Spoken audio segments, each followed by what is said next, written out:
Hi AP class, this is Mr. Ray, and we are going to continue hunger motivation and talk a little bit about eating disorders. A fascinating topic, also a very distressing topic. I have seen statistics anywhere from 4 to 5% of young women beginning at about age 12 to 17 or 19% of young women in colleges and dormitories and sororities.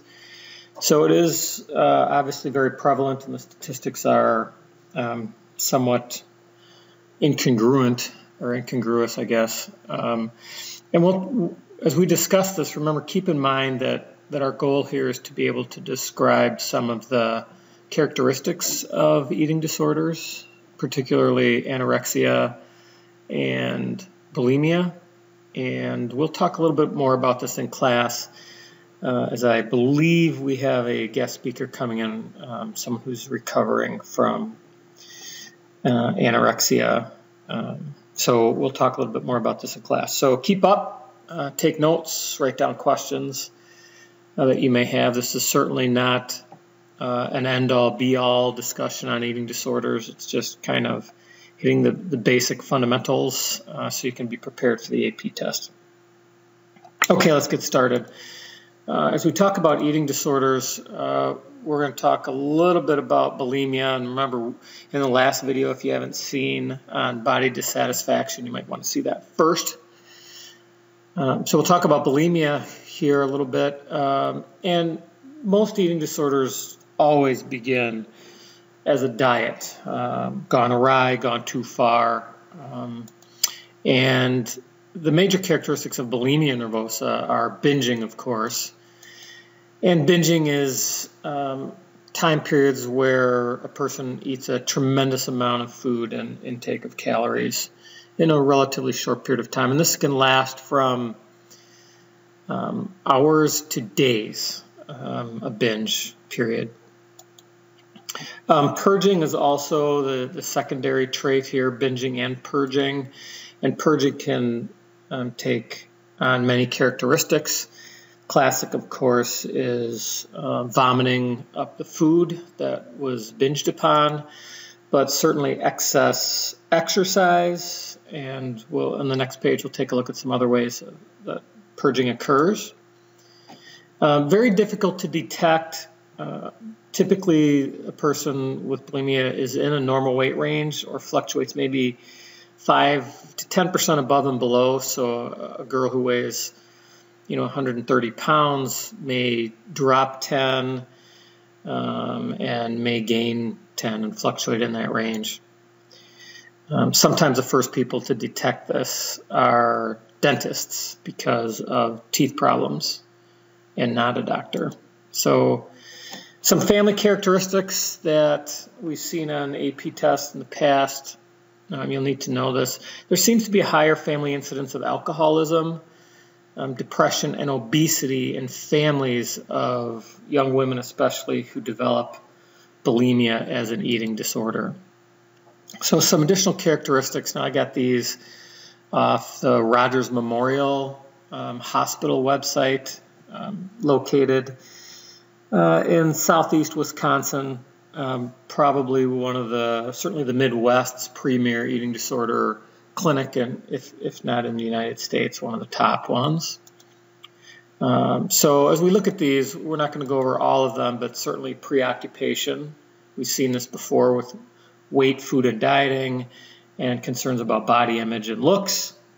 Typically a very distorted image, as we see the young woman here, obviously not overweight, but sees herself as being overweight.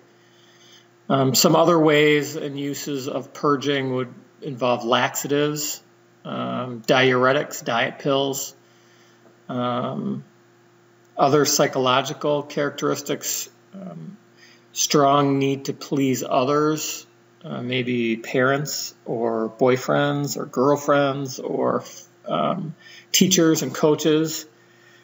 This seems to be a significant one that I saw repeated on the website a lot. Perceived lack of control over their life spinning out of control, their grades are not doing well, they didn't make a team they wanted to, or a theater production they wanted to, certainly leaving tables for frequent vomiting, low self-esteem and depression, and the need to be model-esque, to look like the media indications of beauty, and eventually some social withdrawal to hide the purging. Now, dramatic weight fluctuations, doesn't go to that I've seen in the past, at least quick weight fluctuations within about 10% of the normal weight from what I've seen, and a lot of exercising, running, etc. Effects of bulimia, we won't hit all these. You might want to stop and take a look at this. Are you at risk? Some of the things we've talked about before, but certainly some of the things that can happen with bulimia over long term. Seizures, swollen glands, bad teeth decay. You might see something like this where the acid from frequent vomiting erodes the enamel. Heart, stomach, kidney damage, muscle weakness, abdominal pain, and bowel damage are all pretty significant outcomes of bulimia. Anorexia, of course, intense fear of weight gain and see themselves as fat. And it's the most phobic phobia about food and weight gain, regardless of how they look, a very incongruous perception to appearance. Typically starve themselves. This is the key symptom here, dangerously below body weight. So they may purge, anorexics can purge, but the key here is below normal weight, and people can see and notice. I'll give you this website for a little bio on this French model who decided to go public with her anorexia.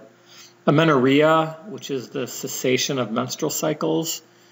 Typically, one needs 17 to 22% body fat to menstruate, and it is not normal, whether you're an athlete or not, to suffer from amenorrhea. And families that tend to be really competitive, really protective, high achieving, so they tend to get good grades, but are often families are in denial and protective, and also appearance focused, so there may be some modeling and observational learning here. As this girl says, I'm wasting away and no one notices, which is distressing. Effects, and these can be fairly severe. I'd like you to notice, besides easy bruising and cessation of menstrual cycles and low potassium, kidney stones and kidney failure, anemia, which is iron deficiency, but heart problems. One of the leading causes of death for anorexics, severe anorexics who've suffered for quite some time, is cardiac arrest. Certainly brain chemistry problems as well. So they are pretty significant. And real briefly, taking a look at some of the social pressures that contribute. Remember, this is a cultural thing primarily found in Western cultures, not in cultures where thinness is perceived as related to poverty. Girls' childhood may have an impact. Of course, Barbie, I found this very interesting study. Takes a little different look that if we took a normal looking woman, a normal model who's about 5 feet 6 inches tall, and we gave this model Barbie's proportions at 5'6", she would have a 20-inch waist and 29-inch hips, and I believe 27-inch chest. And if we gave Barbie this Libby's model's 28-inch waist to get Barbie to that proportion, she would have to be 7 feet 6 inches tall to have a 28-inch waist. So obviously pretty tall, not normal whatsoever.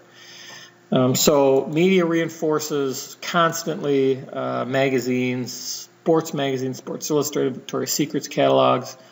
The pressure to be thin and have that perfect body is practically everywhere you look if you're a young woman. So the social pressures are obviously very intense. And maybe there needs to be a look at that in society. But we'll take a look at obesity next. We're going to stop there. So please stop and take a look at some of those characteristics and symptoms if you'd like. And I hope this was informative for you, and we'll talk a little bit more in class. Thanks.